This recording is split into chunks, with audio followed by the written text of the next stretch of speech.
Assalamualaikum warahmatullahi wabarakatuh. Waalaikumsalam Eh, warahmatullahi wabarakatuh. Mas Tanzil, mohon izin kalau ada yang kurang tolong dikoreksi. Ya, jadi saya diminta untuk bicara tentang reference linking dan cited by. Kalau tadi Pak Tanzil mungkin langsung to the point, tapi kalau ini kayaknya saya perlu paparkan sedikit lah. Apa sih dua makhluk ini ya? Mungkin ada yang baru pertama dengar ya. Ya, oke, untuk materi ini bisa dilihat di sini ya. Saya udah sempat upload di Zenodo ya. Jadi Bapak Ibu bisa mengakses materinya di sini. Oke, kalau sebelumnya tadi di awal sudah Pak Busro tentang DOI, kemudian Pak Arbain tentang similarity, kemudian Mas Tanzil tentang Crossmark. Sebenarnya kalau Bapak Ibu yang di sini semua sebagai member Crossref, Crossref sendiri layanannya cukup banyak ya Bapak Ibu. Jadi cukup banyak dan seperti dikatakan di awal, mostly sebagian besar adalah free kecuali yang content registration ya atau doi. Jadi tadi Crossmark sudah digratiskan mulai Januari 2020 dan ini yang mau saya coba kasih sedikit wawasan tentang reference linking dan cited by ini juga free. Ini sifatnya sebenarnya opsional ya, mau dilakukan juga nggak masalah, mau tidak juga nggak masalah. Cuma kemudian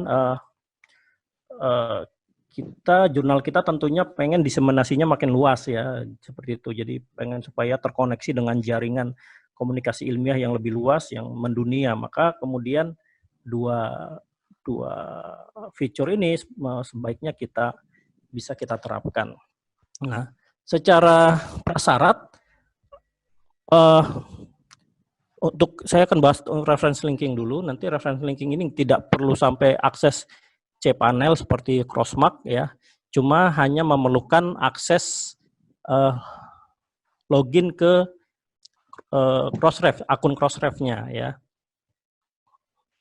Nah, jadi kalau reference linking ini maksudnya apa? Ya, jadi reference linking ini sebenarnya bagaimana menghubungkan tautan sebuah referensi ke dokumen teks aslinya. Jadi dengan mekanisme store metadata referensi. Jadi kalau selama ini yang kita upload ke Crossref itu adalah artikelnya atau kontennya, tapi sekarang kita juga bisa mengupload metadata dari referensinya. Jadi artikel-artikel yang di jurnal Bapak Ibu publish, kemudian di-store datanya. Nah, ini kemudian reference linking ini menjadi syarat untuk kemudian cited by-nya bisa aktif. Ya, jadi reference linking dan cited by ini saling terkait, walaupun dua hal yang berbeda tapi saling terkait. Jadi seperti itu. Nah, sedangkan kalau cited by sendiri lebih bagaimana menampilkan jumlah kutipan ya dari artikel yang telah terbit, kemudian ditautkan dengan artikel yang mengutip tersebut. Jadi saling terkoneksi. Dan ini free yang seperti tadi saya bilang ya. Dari nggak ada cas dari Crossref. Nah, ini materinya sebenarnya tadi sama versi YouTube-nya, informasinya bisa dilihat di link YouTube tersebut. Ini udah dalam bahasa Indonesia. Kalau PDF-nya juga sudah ada dalam bahasa Indonesia ya, seperti yang saya screenshot di sini sebenarnya dari PDF-nya. Ya, jadi di situ dipaparkan apa sih reference linking, bagaimana cara kerjanya, dan apa manfaatnya buat jurnal Bapak Ibu. Ya, intinya reference linking ini bisa menambah peluang tadi diseminasi artikel Bapak Ibu di komunitas ilmiah yang sekarang kan eranya metadata ya. Jadi memastikan bahwa setiap artikel ini bisa ditemukan. Kalau sudah bisa ditemukan artinya bisa dikutip, bisa disitasi, bisa digunakan oleh orang lain ya. Karena eranya kan sekarang browsing. Siapa yang metadatanya baik, bagus, dia akan lebih cenderung kemudian ditemukan di dunia maya. Nah, Ini caranya Bapak Ibu bisa menyimak di layar. Jadi ada dua cara sebenarnya. Kalau sampai saat ini ada dua cara. Ya, yang pertama adalah dengan menggunakan store data atau deposit reference di Crossref Simple Text Query. Itu ada linknya di layar. Layarnya kelihatan ya? Linknya kelihatan ya? Jelas ya? Kelihatan. Kelihatan sih, Pak. Oke ya, suara saya jelas juga. Jadi Jelas. APPS Crossref Org Simple Text Query. Nah ini nanti hati-hati dia besar kecil teks juga pengaruh ya. Kan di sini misalkan text query-nya T dan Q-nya itu huruf besar, pastikan sama ya. Jadi yang Bapak Ibu bisa lakukan, ini saya tampilkan screenshot-nya dulu, nanti saya coba praktekin satu artikel ya. Jadi kalau silakan buka link yang sudah ada di layar Bapak Ibu semua, kemudian buka satu artikel yang kemudian akan kita setorkan referensinya gitu ya, atau kita mau depositkan referensinya.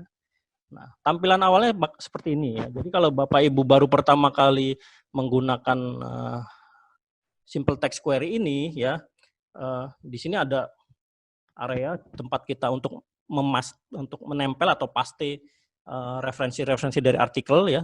Ini per satu artikel ya, jadi nggak bisa beda-beda artikel, satu artikel. Tapi jangan langsung ditempel dulu ya, klik aja submit dulu, karena biar nggak dua kali kerja. Ketika diklik submit nanti diminta seperti ini. Ya, ada email, ada organization ya, jadi ada klausul-klausulnya.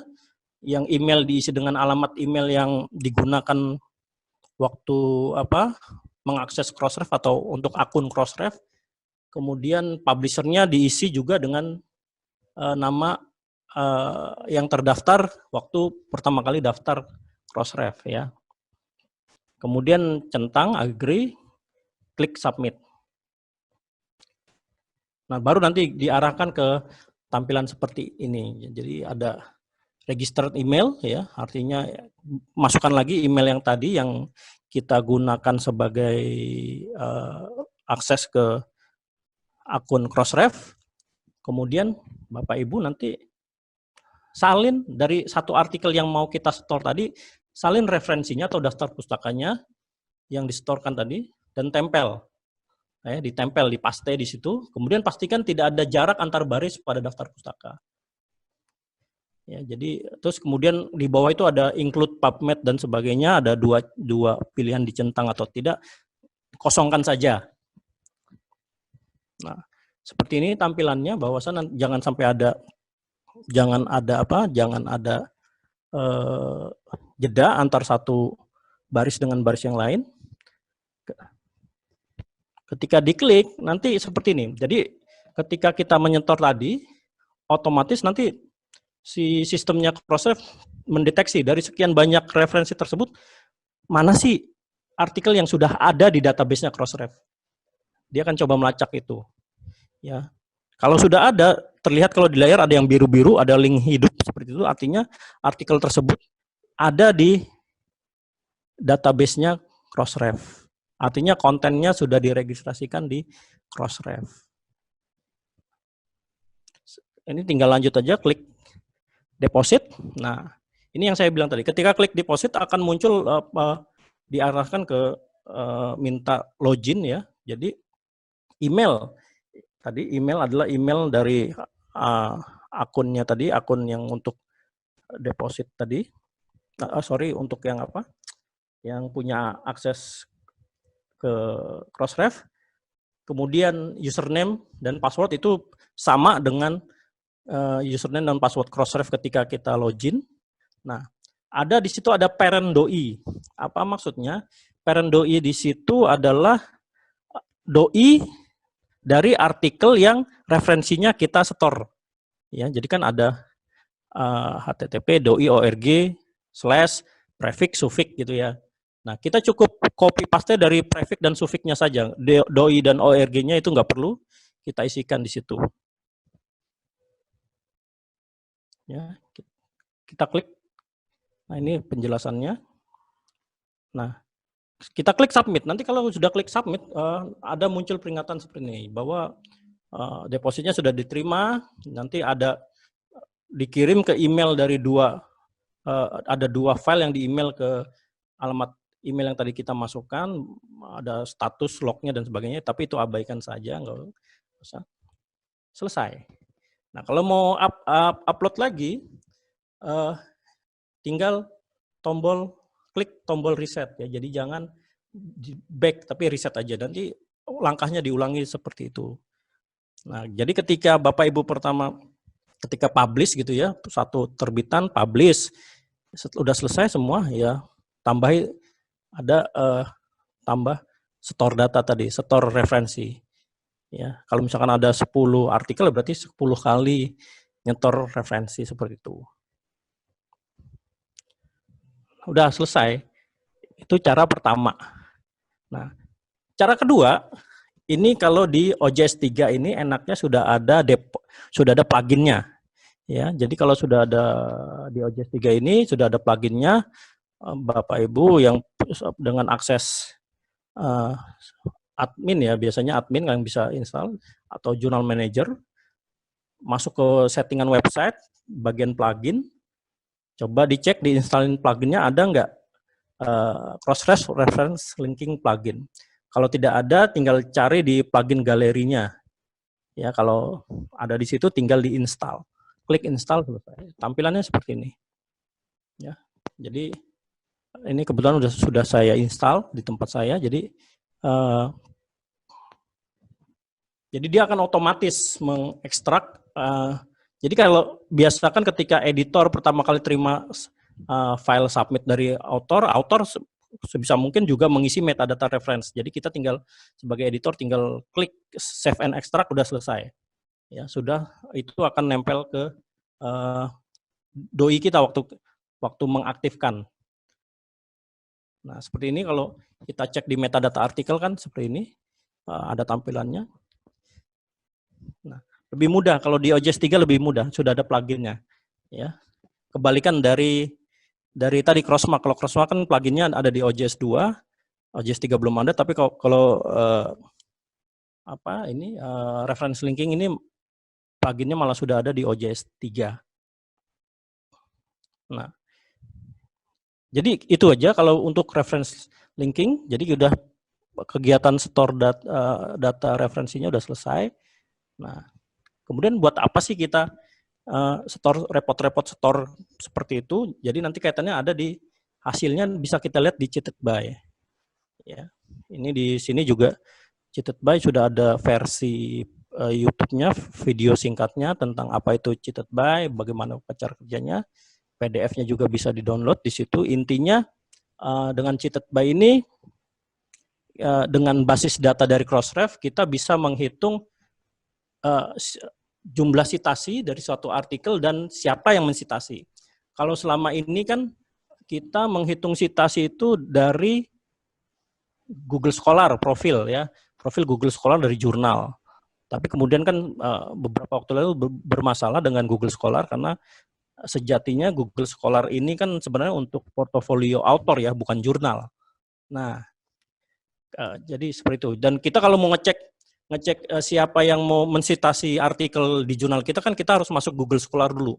Tapi kalau di sini kita bisa tempelkan itu di tiap artikelnya. Cuman memang di sini tidak akan real time. Jadi syaratnya supaya bisa muncul angka yang disitasi ya terhadap artikel kita, jurnal yang mensitasi artikel kita juga harus melakukan mekanisme store data referensi juga. Jadi syaratnya itu. Jadi sama-sama antara jurnal yang mengutip dan jurnal yang dikutip sama-sama artikel yang mengutip dengan artikel yang